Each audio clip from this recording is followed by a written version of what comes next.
Some of you were in the temple yesterday at noon when we had an astral ascension ceremony, a funeral service, a celebration of life for Christy Norfleet Andrews. Her picture's on the altar, and that's why she's there. She transitioned about a week ago, maybe a little more than that now.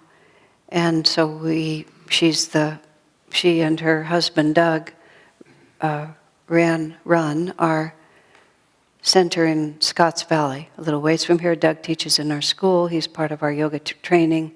So the interrelationship of all of us and her, and then her biological family and her sons, everyone was here. It was a very poignant experience. Shanti has talked to you a little bit about being present when Christy died, and I was there. Gary Cabillo shares the house also with them, but Doug and I and Shanti were the ones who were present in the very last. I won't repeat all of that because she said it so beautifully and has said it so beautifully. But of course, it's naturally made me think a great deal about life and death.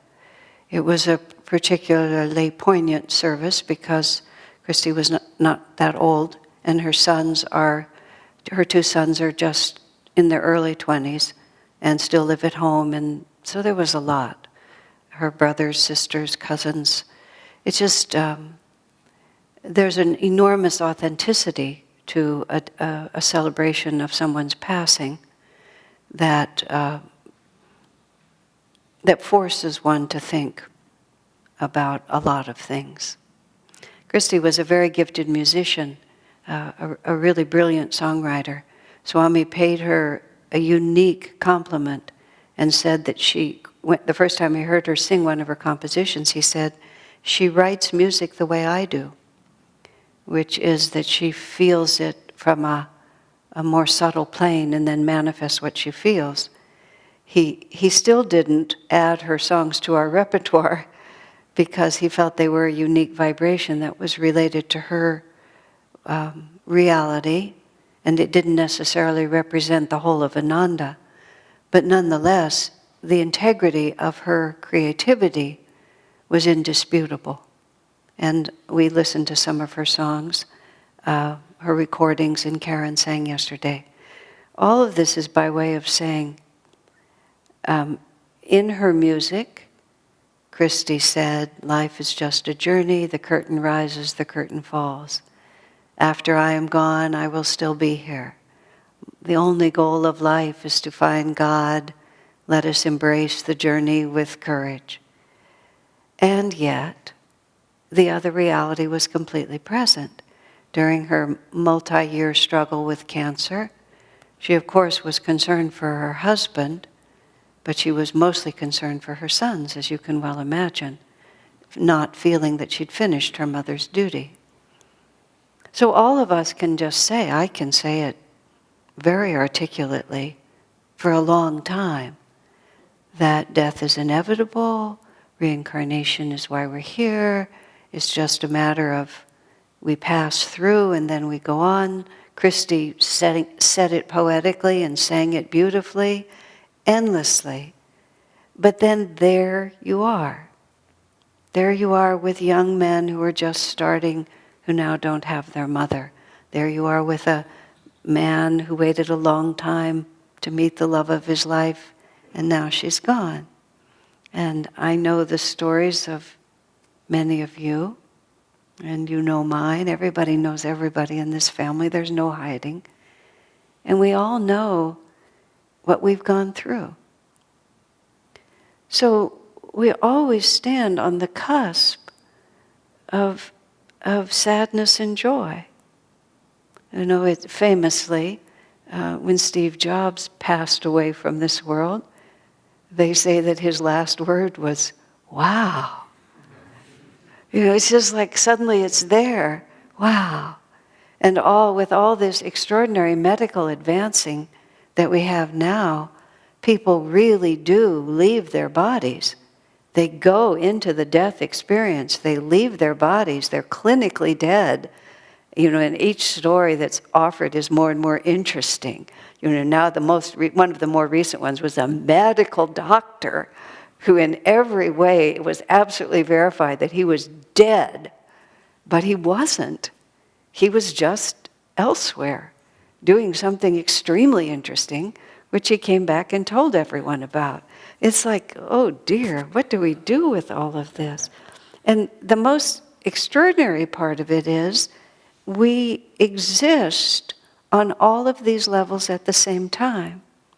I think one of the most challenging experiences that I had with my 40-some years of knowing Swami Kriyananda, most of you know, of course, he's the founder of Ananda, direct disciple of Paramhansa Yogananda, a disciple for 60 years, absolutely dedicated to the spiritual path. And to my experience, I don't know how a person could be more purely in God than he was. He just was. So I had that all divided up in my mind, that if you're in God, then this world is, just as I say, just a dream, and you're non-attached, and you know about bliss. And so when I would see him, the word I can only think of is suffer, I just had to kind of go like that. It just didn't fit the picture. And there was more than a little wish fulfillment and self-protection in that. I came to the spiritual path not from suffering, but I was born with this tremendous desire to be happy, which was a little out of proportion because I was. I was a very cheerful person. I have a very buoyant center of gravity, as Swami describes it. When everything settles down, I kind of float. You know, there's a lot of cork in me. I just kind of float on the top of it. I can stay pretty cheerful and active, and I had a good family life, you know, just everything you could think of. And underneath it was this absolute desperation to ensure that I was going to be happy. And I didn't really realize the paradox of it until much later, but I remember saying to Swamiji, you know, why this passion to be happy when I was happy? Where does this come from? He said so simply, past lives. That's all, just past lives. All of us, the reincarnation element, we've been through it. And sometimes, you know, nowadays people make movies and music too, but movies are so vivid because they have all the senses are acted out there. And I watched a film, you know, that you can just stream on your computer, and it was actually very entertaining. It was called The Man Who Invented Christmas. I don't know if it's in theaters or not. It's about Charles Dickens writing A Christmas Carol. It's very creative. You know, I'm not going to actually recommend it, but I'll say it. Swamiji saw a movie once, and he said, it was very well done. I said, oh, so you would recommend that we see it? No, he said, I just said it was well done. I'm sort of betwixt and between. This one was well done. But there was one scene, Charles Dickens apparently, whether this is true or not, but apparently he lived in a time when if you went into debt, you went into debtor's prison. And so his father, who was kind of a well-meaning but not very effective man, suddenly, whoever they are, the authorities came and took his mother and father and put him in debtor's prison. And he's an 11-year-old boy. And he's like all by himself all of a sudden. So what they do is he gets swept up and he gets put into somebody's awful factory. You know, so it's filmed in such a way. This is why I don't necessarily recommend it, because I'm still thinking about it. But something really important happened. Here's this little boy, and of course everybody's being horrible. And the other little boys are just horrible to him, and there's this big dead rat, and this dead rat is given to him. You know how vividly they make it. So vivid, like this. All of a sudden, I'm watching this movie, I burst into tears. I'm very vulnerable to images like that anyway. But I started thinking, of course, we've all been there. You know, just the unbearable loneliness of an abandoned child. I mean, who can't feel that? That's why all the dismay swept over the country a few months ago when we became aware of the fact that our government was separating children from their parents. I mean, I don't watch the news anyway, but I absolutely couldn't watch the news. It was unbearable. And where does that come from? How do we know what that feels like? Because we've been there. We've been through it. And there is this strange, but we have to be practical about it, self-evident reality to this life, that on one hand you have the masters telling you that is nothing but bliss. And in my own life and in the life of many of you, we had Swami Kriyananda with us for a really long time, who went through a ridiculous number of challenges on every level that you can think of. Personal betrayal, terrible health, financial difficulties, enormous amounts of unappreciated work, lawsuits. I mean, it just sounds like a miserable life. Except, on the other hand, he was adored by tens of thousands of people in the world. His books are in 30 languages in 100 countries.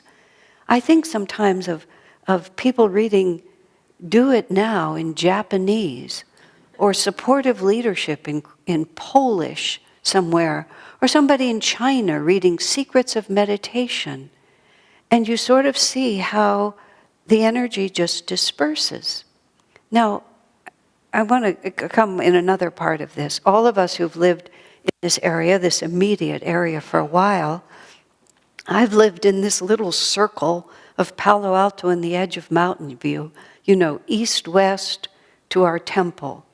And when Swami was still alive and he would come and visit, we would go to the Stanford Shopping Center. He just liked walking around having coffee, and now I don't go there anymore, so it stops about here, like this. And so this has been my world for a really long time. We've been here for almost 30 years. And 30 years in this area is a really long period of time. And a long time ago, I remember reading that El Camino was going to be, the street, El Camino, was going to be, everything funky was going to be torn down, everything new would be put up. And that was like this idea over here. And then slowly by slowly, they're knocking it down and they're putting up something new. And our pleasant little funky shopping center now has 5-story parking things and this giant thing that beams at night, which is apparently some movie theater where you can go and get a little drunk before you come down and see the movies. This is progress, right? Progress, right? And, there's the curmudgeonly old lady that wants to say, used to be a lot better. I knew those people when I was a child. My uncle was one of them. Used to be a lot better. We liked my uncle, the children, but we were always a little afraid that he would start telling us that it used to be a lot better, He was like that to the end. So you really can't go there either. But I started thinking on many levels. Let me try to say this clearly. When Swamiji was living, especially when he was first teaching in the 70s and the 80s, he was the only one who knew Master, and he had to introduce, he was part of that wave in the 60s and 70s of movement of energy from India that was bringing to the West the teachings of self-realization. And he was the most public of Master's disciples. He would speak with such fervor. You felt like he was having an argument with 100,000 people. Not that he was arguing, but it was like there was this force and he was pushing against it with his voice and his will. You see, I'm speeding up. He would talk so fast and with so much power, and he would tell us so many different things, just like this. And he would give so many classes, and it was always, and he was loving, he was kind, he was very funny, he was completely natural, very humorous is what I mean, not funny. He was funny too sometimes, but he was humorous.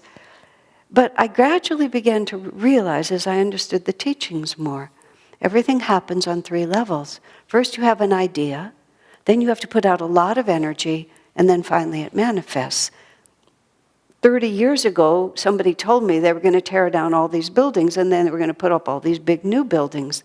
Somebody somewhere had these ideas. Somebody thought of that big movie theater where you can drink wine upstairs and then go snooze through the movie. I don't know what the intention is, but somebody had to think about that. And then for years they were building it. They're putting out all the energy. The causal level is the idea. Somebody has it. You put out all this energy for a really long time, and finally it manifests. Now, if we're just living on the physical plane, walking around like this, we think that this is it. We don't see all this that's going along behind it. Anandamoyi Ma, who is a great woman saint of India, she died about 1982, or 81 or 82. She had hundreds of thousands of followers. She was very female in her mission. She was very feminine in her mission, not man or woman, but she manifested in a female body and had a feminine mission, which she inspired. She wasn't active. Swami Kriyananda had a very masculine mission. Usually avatars are men. Always, it seems, avatars are men because it's a masculine job. It's not a man's job, but it's a masculine job where you have to make things happen. Anandamoyi Ma just sat there and radiated Divine Mother's love and changed the lives of hundreds of thousands of people, because she had lived for 60 or 70 years in that way. And she had something they called her Kayal, I believe is the right word for it, which was just her divine impulse. There is no word in English. And she would just go places. She would just be in her ashram and she would just stand up and walk out the door. And she would walk to the train station and she would get on a train and she would ride to a certain point and get off. And all her entourage would just have to scramble after her. And before the internet, if you went to India to try to see her, I never had the privilege of doing it. David went. You can ask him about seeing her. You just had to go. You had to go to India, which is a big country, and try to find her. But it was always divinely inspired, and you were able to, in some way or another, as he could tell you if you ask him, you just find her. And other friends of mine, you just find her. Now, what was the end of this? She said sometimes she would move because there were wars going on in the astral plane, and she needed to be in another physical location to add her light force to what was going on. So what looked like to us, like who knew what she was doing, she saw material manifestation as a continuum of these much more subtle levels. That by the time it gets to here, tremendous amount of energy has already gone into it. Ananda's about to celebrate its 50th anniversary this summer, which just seems like such a huge number. I mean, that's a whole generation. People who weren't born who are now grown-ups, who have children of their own who are of significant age. All that can happen in 50 years. And when Swamiji was there at the beginning, when there was really nothing, he was emanating that power on the causal plane. We were out there, making compost and writing letters and cooking and just building buildings. We're sort of the astral force, like those poor souls, or not poor souls, they're lucky to be working, but all the people here, you see her building somebody's dream, left, right, and center, all up and down El Camino. Somebody's idea, somebody adds their energy. Pretty soon there's another building there. And this is how all of creation works. And we have to gradually, as devotees, really begin to understand, and I'm going to come all the way back to Christy's ascension service yesterday. It was really easy to say, oh, well, it's just reincarnation, we're here as God, as long as God wants us to. It was much more difficult when her sons are sitting right here to be so, well, let me use the word, you certainly couldn't be glib about it. It wasn't that I doubted it, but the intensity, the totality of the experience. With Swami, I really tried to avoid, I thought that the spiritual path would spare me from having to remember having been in the workhouse as a child. This is the way we cope with so much, is that we try to find a way to be rescued from it. This idea in our minds that somehow we're going to be rescued. And that's not the same as a miracle. A miracle comes to us out of God's grace. To be rescued is our own fear and hope and I want it to be different than it's going to be. And we spend a lot of our time, tremendous amount of our time, is wrapped up in hoping that we can be rescued. In 1993, for about 24 hours, I was going to be transferred back to Ananda village. The circumstances conspired and there was going to be a transfer, and I was really happy about it. At that point, I was not happy here, and I wanted to be somewhere else. Swamiji asked me, what do I think about moving back to the village? I actually said this: there is a God and he hears my prayers. I mean, that was just before we bought this temple. It's just, we were just beginning. But I was a little miserable at that period of time, but then circumstances shifted. It was a 24-hour window. But it was terrific, because when the window opened and shut, I realized how much of me was just waiting to be rescued. And it wasn't really that there was anything wrong with my circumstances. Most of what we've accomplished has come since. So it's not like there was a real problem, but I was still hoping that the spiritual path was going to allow me to avoid remembering that I'd been a child in the workhouse, or that I was lazy. I mean, it was fascinating to me to see how many things I was just refusing to deal with. I mean, even then I was gardening in our little patio there, and there was an area where nothing would grow. And it was like a great relief to me that it wasn't going to be my problem anymore. You know, or just a closet I didn't want to clean out, or some people I just didn't know what to do with. You know, it's just like, you don't please me.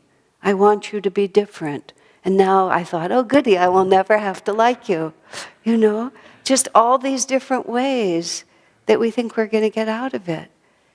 But when we see real bliss, which I'm coming back to Swami Kriyananda, he was not waiting to be rescued from anything. Not one thing. Once when we were in some miserable situation, it must have been during the lawsuit years, which just were really, at one point in the middle of that 12-year cycle, I said, I'm so glad I've had other experiences on the path besides this one. You know, I don't really think if I'd started here, I could still be here. You know, just ugliness. Really super, super, super ugliness. Swami went to the dentist during that cycle, and he didn't have any cavities. And he came back and he said, you know, well, at least my dental report was good.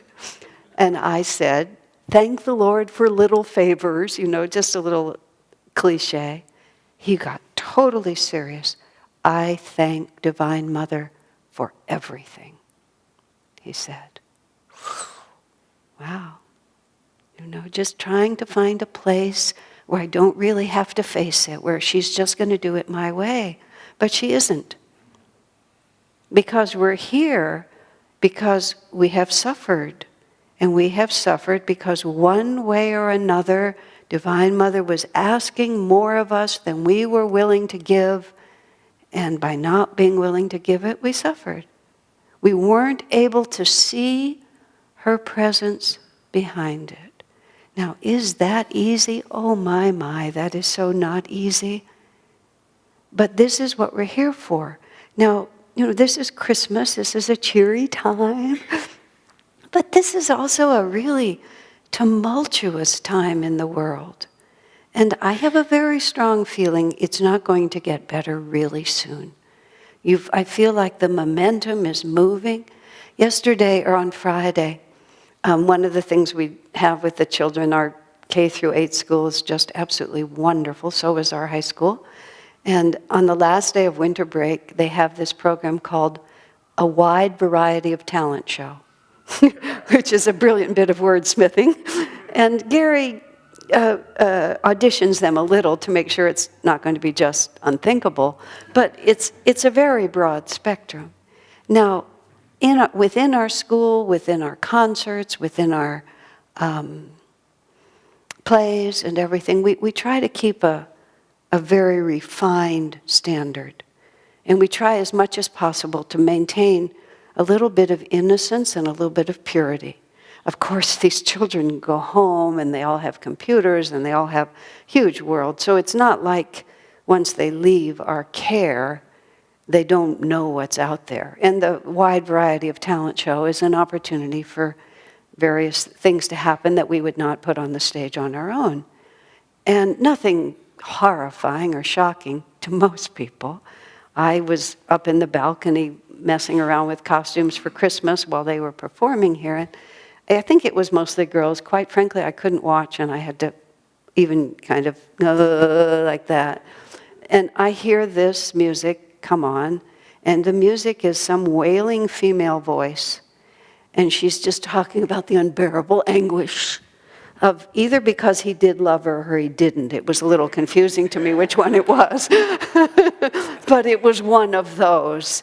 And it was being done in the most, egoic, sensual, impossible, however it resolves, it's going to be a nightmare kind of vibration. And the girls were doing whatever you do when you hear music like that, And these are just young girls. I found the emotion of the song almost unbearable. I don't mean just because I didn't like the music, but because it was anguishing and it would never bring fulfillment. And I'm watching these poor little 11 and 12-year-old girls not only listening to it, but running it through their bodies, making their bodies move in response to it. I think it's going to get a lot worse before it gets better. I just think that we're training children up in ways that nobody even thinks of as bad. If I come out and campaign against it, I'm a lunatic. And Ananda has stood occasionally sort of on a hard line with some of these things. I finally said to Swami, it makes us bedfellows with people that we really do not want to be associated with. The only people who are trying to hold the line against that are a little more extreme and a lot more rigid than we are. It's just not a place we can take a stand. So therefore, and there's a lot more worse things going on in politics and all over, and we all worry about it. What are we supposed to do? But everything starts on the causal and moves to the astral and then manifests on the physical. The cause of things is not the thing. The cause of it is the ideas and where people were putting their energy. That's how this world is really run. And that's the world that we can access. That's the world that we live in all the time, if we simply do it. Now, let me tell you another little part here. There's this woman, she's passed from this world now. Her name was Rani Ban. When Swami was in India in 1958, he met Rani Ban and her family, Dr. Ban and her son Indu, in Delhi, and he ended up living in their home for a few years. He was in India for 4 years during that cycle, and much of that time he lived in that house. Rani Ban was a very refined, extremely spiritual woman who essentially almost every well-known Indian teacher lived in her house at one point or another. And at one point she had an experience of Babaji, and she was feeling at that moment quite distraught about the world, 1958, and she said, she sort of, asked Babaji why. And Babaji said, it's not my responsibility, and I'm not sure what the exact word was, but let's say responsibility or job, to suppress the darkness, Babaji said. It's my job to increase the light. Now, I really started thinking about that a lot and tried to think about, because when we pray for peace, pray for harmony, pray for the positive, we're always trying, in a real sense, to suppress the darkness is what we're trying to do. We're trying to take away these dark, hard things. That's what we're trying to do. But Babaji says that's not even his job. So it's really hard to think of it as being our job. And I thought about it from some very subtle points of view. Darkness is expressed. Of course, Mother Earth herself can strike back. But darkness is expressed primarily by the consistent wrong action of individual souls who have the free will to make the choice. Lots of them. They're all acting it out all the time. just all over the place.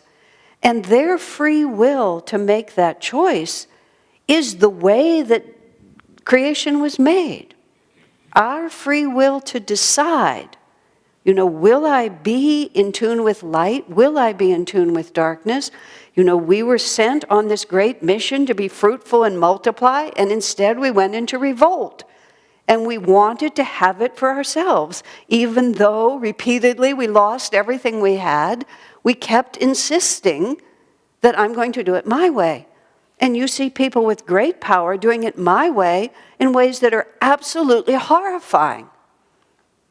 But even Babaji is not going to force it, because the drama of creation is not war, peace, prosperity, famine, climate change. That's not the drama. That's the backdrop for the real story. And the real story is every individual soul, you, me, everyone on this planet, learning the difference between what appears to be fulfilling and what is genuinely fulfilling, what appears to be bringing us happiness and what will actually bring us happiness in the end, step by step by step. And how would Babaji be serving us if he interfered with that? He can't. It's against divine law. But how would we ever learn if we weren't given the free will? And every week in our Festival of Light, hey guys, we're all equal. It sounds really good when we're just thinking of us, Jesus, Babaji, and me. We're all equally loved by God. But so are those horrible dictators, those cruel souls out there. They're also equally loved by God. And Babaji has as much respect for their free will as he does for ours. Now, how do people change? We change because we experience the fact that the fulfillment we seek will come through the light and does not come through the darkness. Think about how you learn that. Almost always you learn it in one-to-one experience with someone who shares the light with you. Isn't that so? This huge drama comes down to somebody being nice to you in a moment when you needed compassion. And it occurs to you, oh, that was so lovely. And then just like all the little cartoons that people make nowadays, you turn around, you're a little nicer over here. And we think nothing is happening. But that's where it happens from. It starts with this beam of light that we pick up, we put energy behind it, and pretty soon the world manifests in this way. And then great souls like Jesus just kind of come on the scene. And every time his birthday comes around, which is where we are now, everything gets a lot brighter, doesn't it? And it all begins to occur to us. Oh yeah, this is where... And it doesn't occur to us on some big, abstract, philosophical level. It may eventually go there. It starts right here. The point of intuitive perception at the center of the Empyrean. Is that how Master put it in Autobiography? Oh, this is what I'm really looking for. Just like that. That idea comes with the experience. We put energy into it. And pretty soon we're somewhere else and something completely other has happened. We have an enormous responsibility. That's the only way I can think of it. It's like and not to build big theaters necessarily or anything like that, but just simply moment by moment to choose the light, to hold the light, and to offer the light to the person standing next to us. That's how it all happens. And then when God calls us away, as he called Christy away, we just follow the light. When our friend Linda Gerber died maybe 10, 15 years ago, and she also had a long bout with cancer, and she also had young children and a beautiful husband and a home. And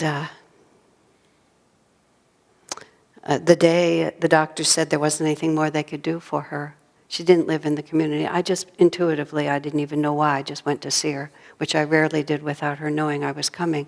But I walked in right after she'd hung up from the phone. She's just weeping, and she looks at this beautiful home and the pictures of her children. "How can I leave this?" she said.